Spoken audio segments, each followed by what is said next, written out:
Hi everybody, it's Corey again, recruitment specialist at Girl Scouts of Southwest Texas.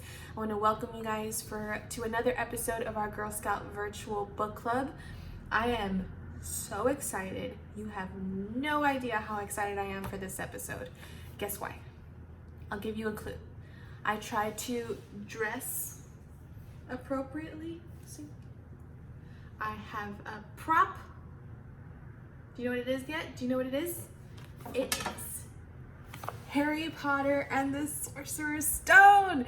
So today is the first episode of this series. I'm hoping to read a video. So today we're going to read the first chapter called The Boy Who Lived. Okay, the book was recommended by several of our Girl Scout sisters, including myself, because it's my favorite book of all time. So I'm very, very, very excited. And if you have the book at home, feel free to read along with us. If you've never read the book or you've never seen the movies, you're new to Harry Potter, welcome friends, welcome. All right, so I'm gonna go ahead and jump right in so we can have time to read the full first chapter. So we have The Boy Who Lived. Mr. and Mrs. Dursley of number 4 Privet Drive were proud to say that they were perfectly normal, thank you very much. They were the last people you'd expect to be involved in anything strange or mysterious because they just didn't hold with such nonsense.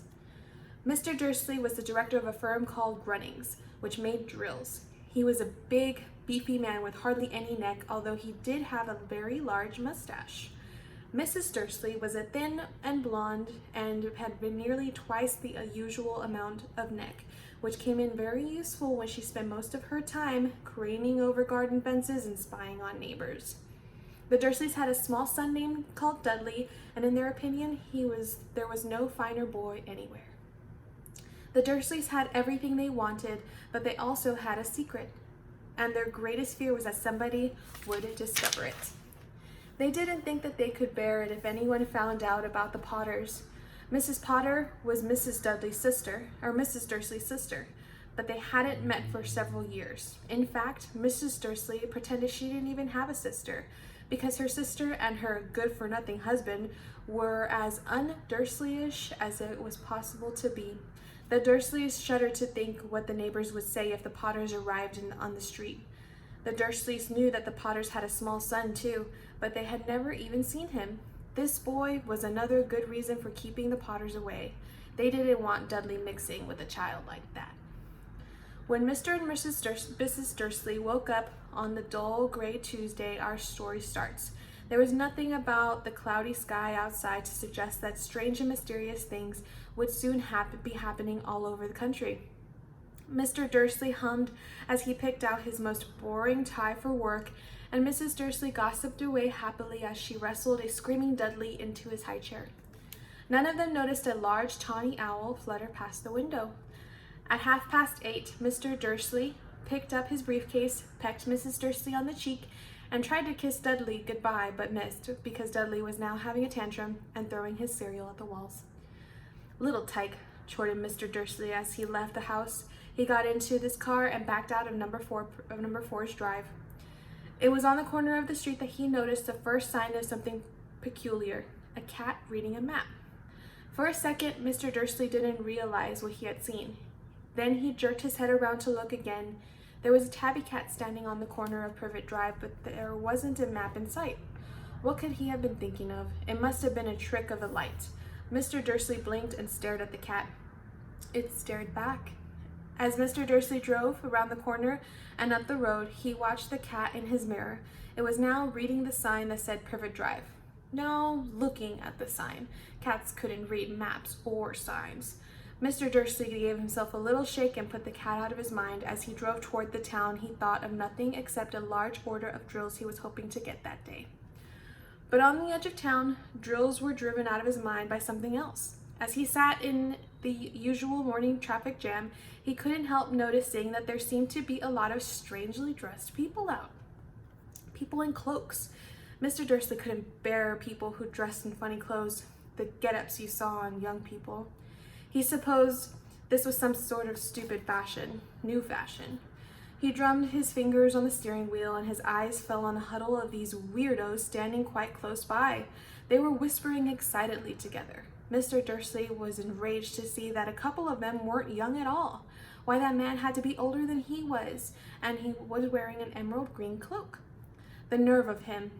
But then it struck Mr. Dursley that this was probably some silly stunt. These people were obviously collecting for something. Yes, that would be it. The traffic moved on, and a few minutes later, Mr. Dursley arrived at the Grunnings parking lot, his mind back on drills. Mr. Dursley always sat with his back to the window of his office on the 9th floor. If he hadn't, he might have found it harder to concentrate on drills that morning.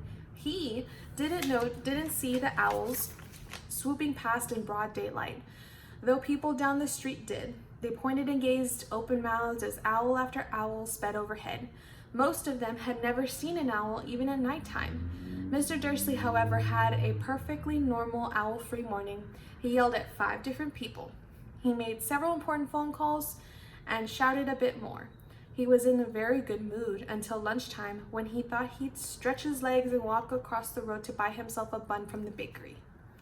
He'd forgotten all about the people in cloaks until he passed a group of them next to the baker's.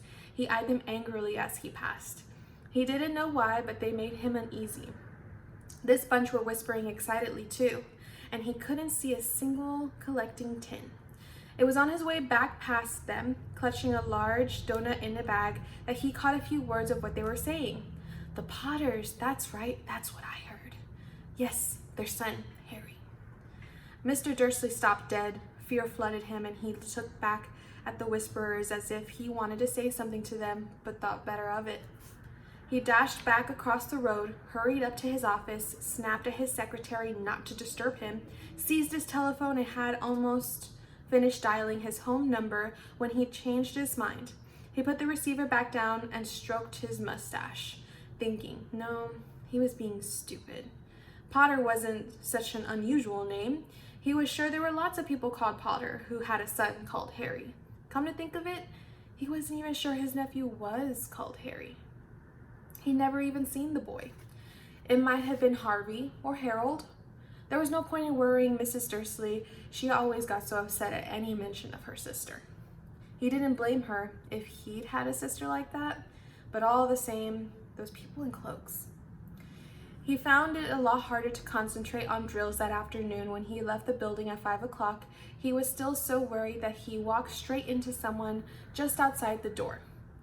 Sorry, he grunted as a tiny old man stumbled and almost fell.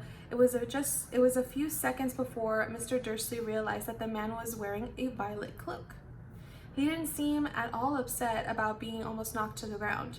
On the contrary, his face split into a wide smile, and he said in a squeaky voice that made a passers-by stare, "Don't worry, my dear sir, for nothing could upset me today. Rejoice, for you know who has gone at last.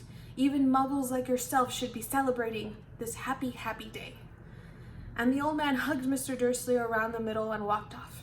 Mr. Dursley stood rooted to the spot. He had been hugged by a complete stranger. He also thought that he had been called a muggle, whatever that was. He was rattled. He hurried to his car and set off for home, hoping he was imagining things which he had never hoped before, because he didn't approve of imagination. As he pulled into the driveway of number 4, the first thing he saw, and it didn't improve his mood, was the tabby cat he'd spotted that morning. It was now sitting on his garden wall. He was sure it was the same one. It had the same markings around its eyes. "Shoo," said Mr. Dursley loudly. The cat didn't move. It just gave him a stern look. Was this normal cat behavior? Mr. Dursley wondered. Trying to pull himself together, he let himself into the house. He was still determined not to mention anything to his wife. Mrs. Dursley had a nice normal day. She told him over dinner all about Mrs. Next Door's problems with her daughter and how Dudley had learned a new word, won't. Mr. Dursley tried to act normally. When Dudley had been put to bed, he went into the living room in time to catch the last report on the evening news. And finally, bird watchers everywhere have reported that the nation's owls have been behaving very unusually today. Although owls normally hunt at night and are hardly ever seen in daylight, there have been hundreds of sightings of these birds flying every direction since sunrise. Experts were unable to explain why the owls have suddenly changed their sleeping pattern. The newscaster allowed himself a grin. Most mysterious. And now over to Jim McGuffin for the weather. Going to be any more showers of owls tonight, Jim? Well, Ted, said the weatherman, I don't know about that, but it's not only the owls that have been acting oddly today. Viewers far apart as Kent, Yorkshire, and Dundee have been phoning in to tell me that instead of the rain I promised yesterday, they had a downpour of shooting stars. Perhaps people have been celebrating bonfire night early. It's not until next week, folks. But I can promise a wet night tonight. Mr. Dursley sat frozen in his armchair, shooting stars all over Britain, owls flying by daylight, mysterious people in cloaks all over the place, and a whisper about the Potters. Mrs. Dursley came into the living room carrying 2 cups of tea. It was no good. He'd have to say something to her. He cleared his throat nervously. Petunia, dear, you haven't heard from your sister lately, have you? As he expected, Mrs. Dursley looked shocked and angry. After all, they normally pretended she didn't have a sister. No, she said sharply. Why? Funny stuff on the news, Mr. Dursley mumbled. Owls, shooting stars, a lot of funny-looking people in town today. So, snapped Mrs. Dursley. Well, I just thought maybe it was something to do with, her crowd. Mrs. Dursley sipped her tea through her pursed lips. Mr. Dursley wondered whether he dared to tell her he heard the name Potter. He decided he didn't dare. Instead, he said, casually as he could, their son, he'd be about Dudley's age now, wouldn't he? I suppose so, said Mrs. Dursley stiffly. What's his name again? Howard, isn't it? Harry, nasty common name if you ask me. Oh yes, said Mr. Dursley, his heart sinking horribly. Yes, I quite agree. He didn't say another word on the subject as they went upstairs to bed. While Mrs. Dursley was in the bathroom, Mr. Dursley crept to the bedroom window and peered down into the front garden. The cat was still there. It was staring down Privet Drive as though it were waiting for something. Was he imagining things? Could all of this have anything to do with the Potters? If it did, if it got out that they were related to the pair of, well, he didn't think he could bear it. The Dursleys got into bed. Mrs. Dursley fell asleep quickly, and Mr. Dursley lay awake, turning it all over in his head. His last comforting thought before he fell asleep was that even if the Potters were involved, there was no reason for them to come near him and Mrs. Dursley. The Potters knew very well that he and Petunia thought about them and their kind. He couldn't see how he and Petunia could get mixed up in anything that might be going on. He yawned, turned over. It couldn't affect them. How very wrong he was. Mr. Dursley might have been drifting into an uneasy sleep, but the cat on the wall outside was showing no sign of sleepiness. It was sitting as still as a statue, its eyes fixed unblinkingly on the far corner of Privet Drive. It didn't so much as quiver when a car door slammed on the next street, nor when 2 owls swooped overhead. In fact, it was nearly midnight before the cat moved at all. A man appeared on the corner the cat had been watching, appeared so suddenly and silently you thought he'd just popped out of the ground. The cat's tail twitched and its eyes narrowed. Nothing like this man had ever been seen on Privet Drive. He was tall, thin, and very old, judging by the silver of his hair and beard, which were both long enough to tuck into his belt. He was wearing long robes, a purple cloak that swept the ground, and high-heeled buckled boots. His blue eyes were light, bright, and sparkling behind half-moon spectacles, and his nose was very long and crooked, as though it had been broken at least twice. This man's name was Albus Dumbledore. Albus Dumbledore didn't seem to realize that he had just arrived in a street where everything from his name to his boots was unwelcome. He was busy rummaging in his cloak, looking for something. He didn't seem to realize that he was being watched, because he looked up suddenly at the cat, which was still staring at him from the other end of the street. For some reason, the sight of the cat seemed to amuse him. He chuckled and muttered, "I should have known." He found that what he was looking for inside his pocket. It seemed to be a silver cigarette lighter. He flicked it open, held it up in the air, and clicked. The nearest street lamp went out with a little pop. He clicked again. The next lamp flickered into darkness. 12 times he clicked the put-her-outer, until the only lights left on the whole street were 2 tiny pinpricks in the distance, which were the eyes of the cat watching him. If anyone looked out of their window, even beady-eyed Mrs. Dursley wouldn't be able to see anything that was happening down on the pavement. Dumbledore slipped the put-outer back inside his cloak and set off down the street toward number 4, where he sat down on the wall next to the cat. He didn't look at it, but after a moment he spoke to it. "Fancy seeing you here, Professor McGonagall." He turned to smile at the tabby, but it had gone. Instead, he was smiling at a rather severe-looking woman who was wearing square glasses exactly the shape of the markings that the cat had around its eyes. She, too, was wearing a cloak, an emerald one. Her black hair was drawn into a tight bun, and she looked distinctly ruffled. "How did you know it was me?" she asked. "My dear Professor, I've never seen a cat sit so stiffly." "You'd be stiff if you'd be sitting on a brick wall all day," said Professor McGonagall. "All day, when you could have been celebrating? I must have passed a dozen feasts and parties on the way here." Professor McGonagall sniffed angrily. "Oh yes, everyone's celebrating all right," she said impatiently. "You'd think they'd be a bit more careful, but no, even the Muggles have noticed something was going on. It was on their news."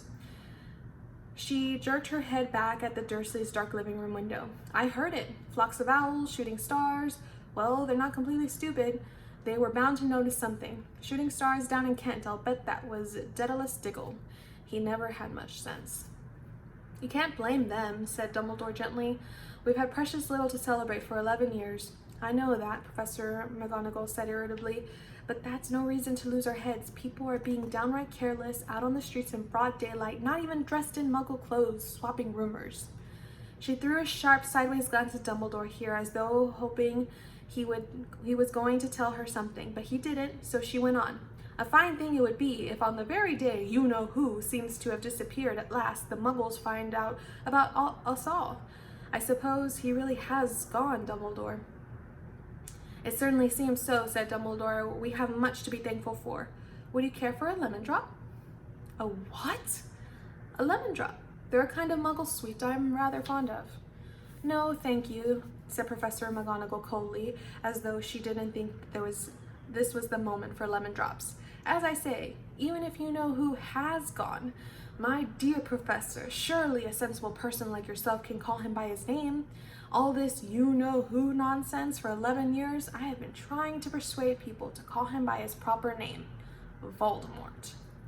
Professor McGonagall flinched, but Dumbledore, who was unsticking 2 lemon drops, seemed not to notice. "It all gets so confusing if we keep saying you-know-who. I have never seen any reason to be frightened of saying Voldemort's name." "I know you haven't," said Professor McGonagall, sounding half exasperated, half admiring, "but you're different. Everyone knows you're the only one you know, all right, Voldemort was frightened of."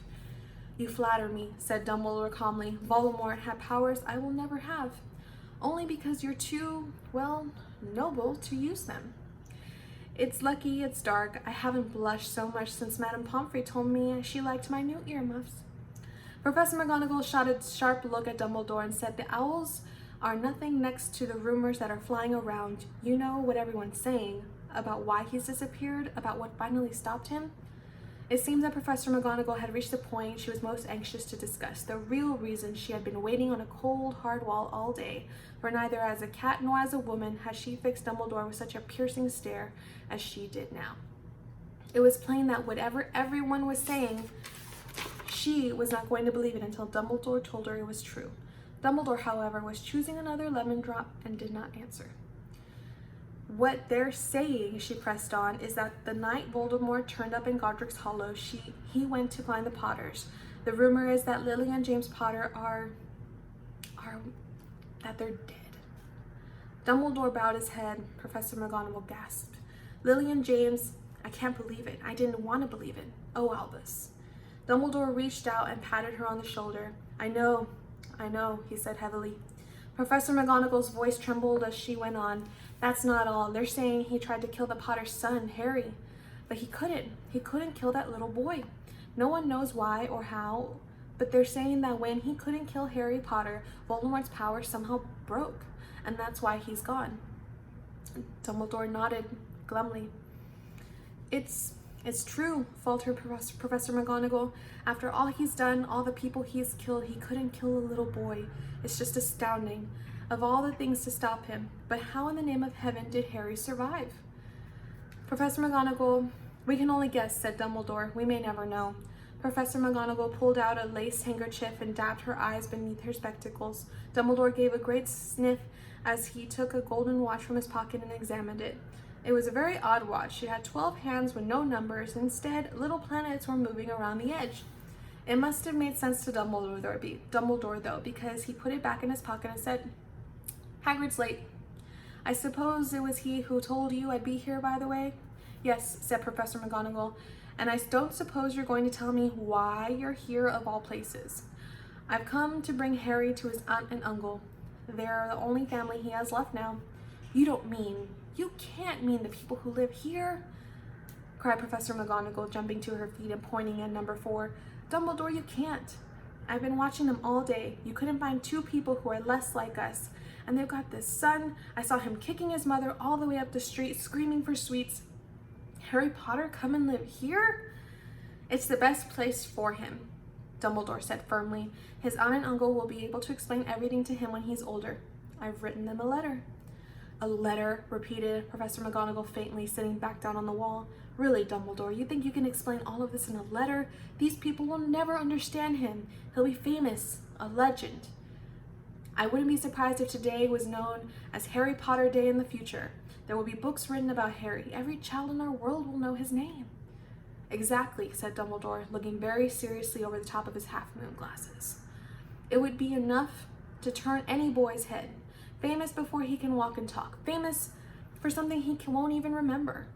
Can you see how much better he'll be growing up away from all of that until he's ready to take it? Professor McGonagall opened her mouth, changed her mind, swallowed, and then said, Yes, you're right, of course. But how is the boy getting here, Dumbledore? She eyed his cloak suddenly as though she thought he might be hiding Harry underneath it. Hagrid's bringing him. You think it wise to trust Hagrid with something as important as this? I would trust Hagrid with my life, said Dumbledore. I'm not saying his heart isn't in the right place, said Professor McGonagall grudgingly, but you can't pretend he's not careless. He does tend to... What was that? A low rumbling sound had broken the silence around them. It grew steadily louder as they looked up and down the street for some sign of a headlight. It swelled to a roar as they both looked up at the sky, and a huge motorcycle fell out of the air and landed on the road in front of them. If the motorcycle was huge, it was nothing to the man sitting astride it. He was almost twice as tall as a normal man and at least 5 times as wide. He looked simply too big to be allowed, and so wild. Long tangles of bushy black hair and beard hid most of his face. He had hands the size of trash can lids, and his feet in the leather boots were like baby dolphins. In his vast muscular arms, he was holding a bundle of blankets. Hagrid, said Dumbledore, sounding relieved. At last. And where did you get that motorcycle?